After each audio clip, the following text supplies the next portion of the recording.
Ashama akkam jirtan hordoftoota Didaatiyu nageenyi waaqayyoof jaalalli keenya simbira haa gayu.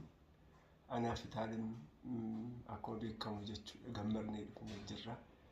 Akka deebinee egaa ammaan booda yeroo yeroodhaan viidiyoo gadhiisuun keenya oolu Itaalin marra deebi'ee baga maaramiin nagaa siikte.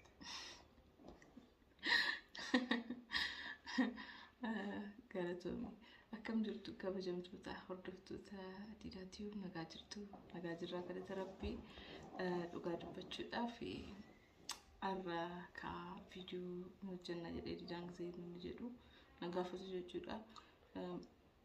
Jechuun dadhabbii irraa amma xiqqoo nu dheera tolee jedheeni simbira dhufee jira jechuudha. Didaanii mee kabajamtoota keenyaa fi akkaataa amma itti dabarsitee fi amma itti jirtutti miinaan jechaa jira. Akkaataan duraan jechuun da'umsa hin beektanii garuu ta'uu sanaan duratti jechuudha waa'ee keetii baay'inaan viidiyoo irratti gagadhiisatan tureyyuu sirraa dhaga'uu barbaadan ispeeshaalii bu'aa bayii guddaa keessa dabarsitee guyyaa lama akkana bullee hospitaala keessa isaanitti meera viidiyoo kanallee jechuudha. Hin beekan kan jechuudha. Waan ulfaataadha kanan dabarse garuu darbee arraan geenye jira galata Rabbii garuu guyyaan darbee sun baay'ee ulfaataadha. Dubbachuudhaafis akkana jechuun hin danda'amu warra beekutu beeka. Warra haadha taatan wayim warra deessan keessaa warra sarjarii taatanii deechan hin beektan jedhee na yaala. Baay'ee namatti ulfaata. Baay'ee ulfaata. Rafuun illee namatti hin tolu. Waan baay'eedha. Garuu darbee jira waan hunduu waaqni dabarseera. Arraan ga'eera daa'ima akka hammadhee jira. Baay'ee gammada akka dhukkubbiin jiru saruutti gammachuun hiyyaa isarra jechuun baay'ee gammadeedha dhugaas hin jedha. Waan hunduu yeroo sanitti waan darbu natti fakkaatu. Guyyaan tun hin dabarti jedhee faayaadee. Waan hunduu ufaanatti fakkaata. Maaloo mucaa kiyya dura sana osoo hin guddisiin maal jedhee faayaadeen ture. Aniyyuu rifadheen ture dhugaas hin jedha. Baay'ee namatti ulfaata. Inni ulfaata. Ani haraa akka natti ulfaate sanitti ani isinitti nagarsiisa. Dhukkubbii koo in agarsiisu namatti jechuudha. Akkan yoo humna ol na ta'ee faadidaan yaamee na kaasee akkas na ciibsii jedhaan malee ilkaan koo ciniinfadhee kan kaa'aa ture. Maaliif dirqama ka'uu qaba. Daa'ima biraa qaba. Amma immoo daa'ima haraa fideera. Innaa isaanii jechuudha jabaachuun qaba. Kanaaf dirqama of jajjabeessuun qaba ture iyyuu bakka ka'uudhaaf baay'een of amma godhaa ture. Innaa guyyaa baay'ee rafne. Wanti ani si ajaa'ibsiifadhe keessaa tokko obboleewwan firootawwan kiyya Itaalii ilaalchisee dhugaa guyyaa yeroo baay'ee ishee tursiisa jedhee yaadee ture. Sababni isaatis namni sarjarii ta'e hin beektan hunduu baay'ee nama dhiba. Itaaliin anuma sana halkan keessaa kan naannoo sa'aatii 6:30 akka deessisinitti viidiyoo isin riikardii godheera garuu Itaaliin ganama akkuma bariin kara naannoo sa'aatii 1tti nakaasinaan jette. Dhugaan isin jedha nakaasinaan jette. Yoon xiqqoo kaasu xiqqoo ishee azooree sanaan booda daqiiqaa 2 daqiiqaa 5 booda hinde nagadhiisinaan jette. Ofumaa fashinti beetii dhagaa ofumaa afaan gaddeebi'a nagadhiisinaan jette. Hinde Itaaliin gisee naataa guyyaa 7 of danda'ee deeme dhugaas hin jedha. Guyyaa yeroo naataadha jechuudha. Yeroo naataadha. Ani beeku ture gisee san baadiyyaa turte. Baadiyyaan ture garuu hospitaalatti baay'ee rakkatee ture inni jechuudha. Jechuun gisee san immoo baay'ee furdadhe. Gisee naataa akka amma beeyuun furdan yeroo ammaati jechuudha. Yeroo naataa san garuu baay'ee furdadhe dhugaa hin beektan isin argitanirna. Namni nakaasu nama 2 wayim nama 3 ta'anii nakaasanii turani. Namni tokkollee kobaasa nakaasuu hin danda'u jechuudha. Yeroo san baay'ee rakkadhe.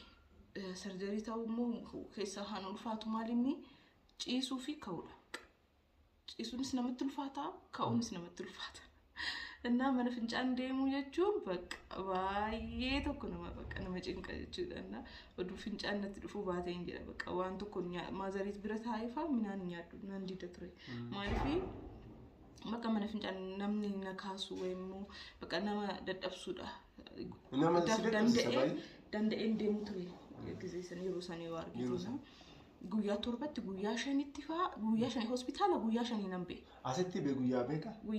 Guyyaa lamaayyuu moti. No halkan keessa sa'aatii 6 deessee guyyaa saniin turte akka ganama bariitti nan bee jechuudha. Guyyaa tokko bichaadha.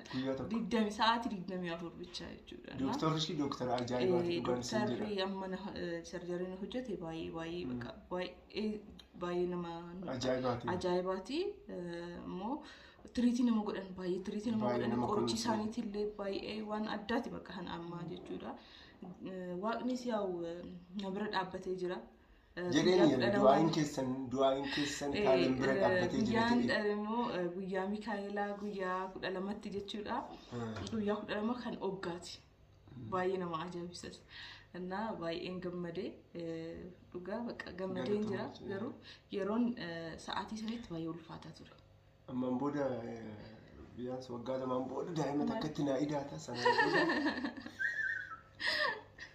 daa'ima takkatti naa idaata garuu boorsan isinii qaban boleewwan kee firoota ispeeshaalii dubartoota amma ilaalaa na hordofaa jirtan isin fayyada ispeeshaalii ani abbaa manaa isheetii dhugaa dubbachuudhaaf itaaleen guyyaa ulfooftarra haga deessutti jechuudha. Wanti ishee baay'inaan hin aqla shallasu jechuun midhaan nyaattetu ishee nokkisiisu. Wanti takka hin jiru. So dubartiin tokko hormooniin isaanii garaagara guddaa qaba waan ta'eef isaan akkana gochuu qaba. Innaa wannan jechuu barbaadu maallaa akka itaalamitti jabaachuu qabdanii. Yaa'u dubartii taataniiti osoo hin daa'immachiin addunyaa kanarraa hin baqattan isinii galee wanti kunis muddachuu danda'a waan ta'eef. Deessanii booda jechuudha daa'ima keessan laaltanii ta'u dhukkubbii isa hin irraanfattan gonkumaa dhukkubbii isa hin irraanfattan. So isa kana amantii garaagaraadhaan taatanii ta'u du'aaidhaan kan na bira dhaabbattan amantii musliimaa pirootestaantii ortodoksii taatanii kan nu bira dhaabbatan sun hunduu horaa baay'een isin jaalladha baay'een isin kabajaa. Itaalimilleen biiftuu barii fakkaatee jirti walamtee jirti ani osoo sii jiru jechuudha na jala hin hubamtu si cinaan jira si cinaan dhaabbadha. Yeroo duraa maazarii birattan deena yeroo sanni amma marqaa kottaa nyaadhaa marqaa yoo nyaatan garuu hoolaa fidaa kottaa harka duwwaa akka waa shorbaa xagganamuu qabamti yeroo sanni of ijaaruu qabdi. Yeroo naatiyyeedha sooma Faasikaa keessatti amma sooma keessa ta'ullee kan amma sooma kana namoonni baay'ee hin soomanii garuu ta'ullee sooma kanallee ammallee sooma keessan de'e garuu anaaf hin dhorkamu namni naaqaluu sin dhabamu kanaafuu hoolaa fi re'ee yoo naa bittan. Hoolaa fi re'ee miti hoolaa yoo marqaa nyaachuu barbaaddan duuban gottataa kottaa waa.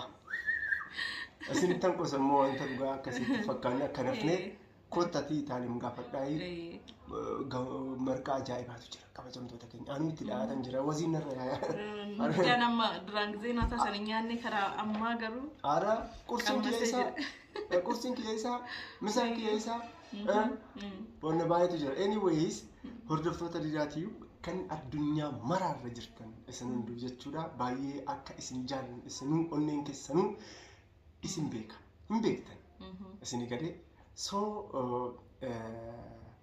eebban akkasumas immoo du'aa'ii keessaniin itaalin biralleen akka dhaabbattan keessi keenya hin beeka isinii galee so baay'een isin jaaladha irra deebee baay'ee isin jaalanna egaa warreen chaanaalii keenyaa haaraa taatan qaxaleewwan kiyya 40 seenuuf ta'a subscribe-idhanii subscribe keenya 40 seessaayi karnaannoo 1,000 kana tafaa dafaa osoo subscribe godhin hin bayinaayii isinii galee subscribe godhaa mallattoo daawudii san tuqaayii horaa bulaayii baay'een isin jaalladha isin kabaja wanni biraa wanta jettu jira gorsas qabu ani gammadeen jira isinis akka gammaddan viidiyoo ittaanitti immoo maqaa ishee baasnee jirra waan ta'eefu viidiyoo ittaanitti isiniif dhufnaa isin hunduu mee maqaa intala teenyaa maal jettanii maqaan intala teenyaa eenyu baastaniif maqaa baasaa fi koomentii irratti nu barreessaa baay'ee sin jaalanna